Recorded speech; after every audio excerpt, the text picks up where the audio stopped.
অনেক দিনের ইচ্ছে ছিল কুলপুকুর মায়ের মন্দিরে বাৎসরিক পুজোটা দেখতে যাব, কিন্তু কোনোদিনও সেরকমভাবে হয়ে ওঠেনি আমার।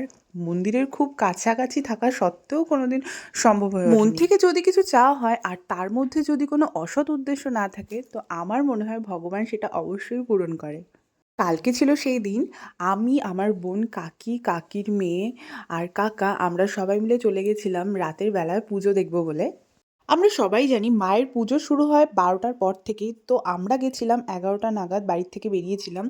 রাস্তায় এত ভিড়, আমার তখন মনে হলো আমিই মনে হয় একমাত্র যে মায়ের পুজোটা এই দিনে কোনোদিনও দেখিনি। ডালাটা দেওয়ার পর পাশেই একটা মাঠে মেলা হচ্ছে, তো আমরা সবাই মিলে তারপর ওই মেলাতে গেলাম। আসলে কি হয়েছে, আমরা ঠিক ছিল না আমাদের যে আমরা ওই পুজোটা দেখতে যাব। আমি কখনো যাইনি বলেই আমি বললাম যে আমার খুব যেতে ইচ্ছে করছে। তো দাদু কাকা সবাই মিলে বলল, ঠিক আছে চল তাহলে আমরা টোটো ঠিক করি, আমরা সবাই মিলে যাই।